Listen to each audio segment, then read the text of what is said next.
Hey everybody, welcome back to the Wolfe Pit. Today, I'm doing an experiment to find out the truth about injecting pork shoulders or Boston butts. I want to see if it adds a considerable amount of moisture to the finished pork, how much flavor it adds to the finished pork, if it changes the texture of the finished pork, and finally, if injecting the pork changes the cooking time. But before I get started, if you want to play a drinking game, this is the perfect video. Take a drink of your favorite beverage every time I say injected butt or uninjected butt. I didn't do this on purpose, but I think every other word out of my mouth in this video was uninjected butt or injected butt. There you go, take your first 2 drinks. It's like having a conversation with the Kardashians. Ah! Boogeyman! A lot of barbecue competitors inject their pork to add moisture and as much flavor as you can squeeze into the meat, because judges usually only take 1 bite of your meat. If you're lucky, they take 2. So that 1 bite has to be the best it can be. Congratulations to the 2019 Memphis MMA Grand Champions, Cool Smoke, and they don't use no lighter fluid. So let's see how injecting your pork works and is it worth it for backyard barbecue. For this experiment, I'm using 2 butts. One weighs 10.03 pounds and the other one weighs 10.05 pounds. So they're basically exactly the same size. For the injection, I'm using Heath Rouse pork injection, which is the same injection I used when I did the suckling pig. And the suckling pig turned out amazing. You don't have to use this injection, you can use any injection you like. But for the Heath Rouse pork injection, for 1 butt, you mix a 1/4 cup of the mix with 16 ounces of apple juice. Give it a good shake, and it's ready to go. To inject the injection, I'm using Oklahoma Joe's siphon injector, which has horrible reviews online, but I've been using it and I love it and I haven't had any issues with it at all. I think people that are giving it bad reviews and are having issues with it are using coarse ground spices and it's clogging up the injector like it'll do on any injector if the spices are too big. I'll leave all the links for everything I used in this video in the description. So you want to pump the injection in and continue to pump it up until the butt swells and it just can't hold any more injection. Then once your butt is nice and plump and moist, clean up all the excess liquid from the pan. And then season both the uninjected butt and the injected butt with your favorite rub. We rub the uninjected butt first, which today I'm using Wolfe Rub Original Barbecue Seasoning, which not only is it fantastic on pork, but some people even put it on buttered toast. And that's actually a true story. It is a sweet rub with sugar and cinnamon in it, among other spices. So it's basically jacked up cinnamon sugar, good on pork and toast.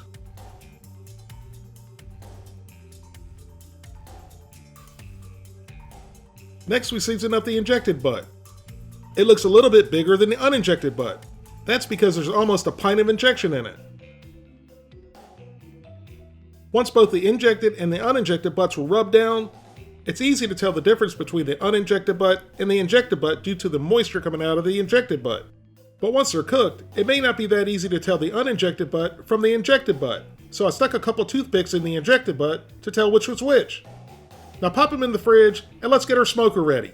I'm using my Lone Star Grill's Mini, which is a water smoker, and as I've mentioned before, this beast is anything but a mini. I filled up the charcoal basket with Fogo Premium Lump Charcoal, along with some hickory wood chunks, and Fogo's all-natural aspen wood and natural vegetable wax fire starters. Which these are special fire starters, and they light automatically when you tell them to. Ready, set, light. Isn't that amazing? So let this burn down until you have a nice bed of lit coals. Then slide the charcoal basket back in, fill the water pan up with water. This little fill spout comes in extra handy when you're cooking and you're running low on water and you don't want to open up the door and let all your heat out. You just add water through the fill spout. Once you see a little bit of steam coming out of it, that means the water dropped below the fill line in the water pan. Now let the mini burn and come up to temperature, and all this dirty burning gray smoke turns into a clean burning light blue smoke. Come follow me on Instagram to see foods I cook and eat and other fun or weird stuff I do that I don't video. After 20 minutes, our Lone Star Mini is up to 250 degrees and burning nice and clean. So now we can add the butts. To keep the cooking consistent with both the injected butt and the uninjected butt, I put them side by side on the same shelf. Now slam the door shut.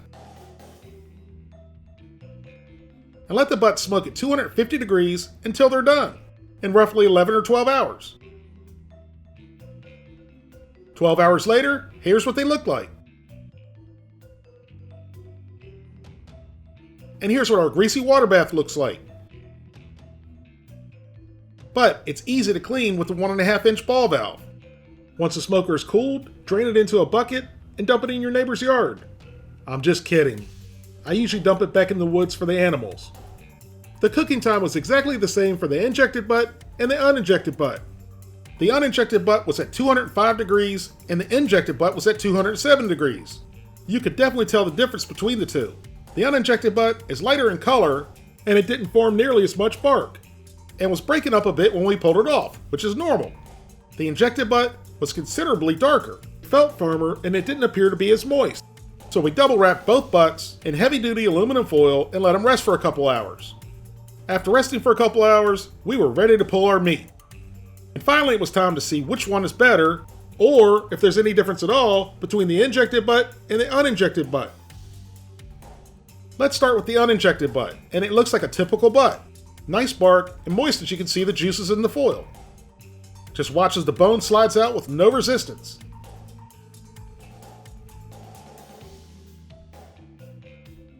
The pork pulled very easily, as it should, whether it's injected or not, but it still had some integrity to keep it in small chunks when you pulled it, which is how I like my pulled pork. Chunks stay moist, and they give you a nice meaty texture to bite into. I don't like mushy, stringy, overcooked pork.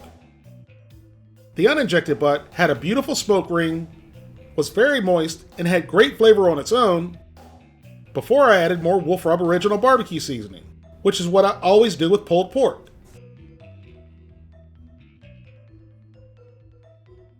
Here's the finished uninjected pulled pork. As you can see, this is just simple, beautiful pulled pork. I grabbed the chunk to give it a try, but to be honest, I already knew it was good. I probably ate a half a pound already, and it was just really good pulled pork. Very moist, very tender, smoky, spicy and sweet, and overall very delicious. Everything you'd expect when you make pulled pork. Now let's try the injected butt and see what it looks like, and see what it tastes like, and see if there's any difference at all. As you can see, the injected butt is moist as well, as you can tell by the juices in the foil, but it doesn't really appear to have more juices than the uninjected butt. The bone in the injected butt pulled out just like it did in the uninjected butt, so there's really no difference there. Now you're going to notice a very noticeable difference with the moisture and texture of the meat. This meat was literally falling apart. It was a bit mushy and stringy, which made it hard to pull off chunks the way I personally like it. Once it was all pulled, I added a good sprinkling of Wolfe Rub Original.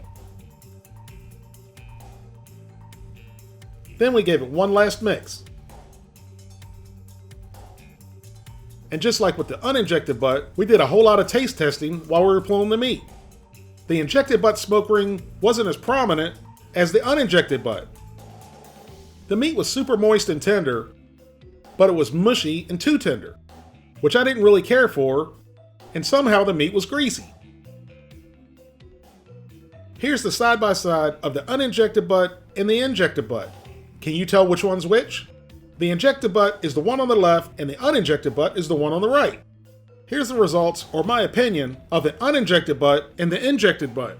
I much preferred the uninjected butt over the injected butt, and so did everyone else who tried it. The injected butt didn't really have any texture. It was mushy like it was cooked in a crock pot. The flavor of the injection was very strong, and for some odd reason, the injected butt turned out pretty greasy. Personally, I did not like the injected butt at all. But, with that said, I know this injection is good because it was fantastic on the suckling pig, which is much leaner than a butt. Which leads me to the conclusion, injecting pork works better for lean pork. If you want to see me do this experiment again with leaner cuts of pork, hit the like button and let me know in the comments what lean cut of pork you want me to use. A fatty, well-marbled cut of pork, like a Boston butt in my opinion, does not need any additional moisture or flavor through an injection, and again in my opinion, a Boston butt is better uninjected than it is injected. If you'd like to help support the Wolfe Pit, consider being a patron. You can pledge as little as $1 a month, that's only $12 for the whole year. Or you can pledge more, that's up to you.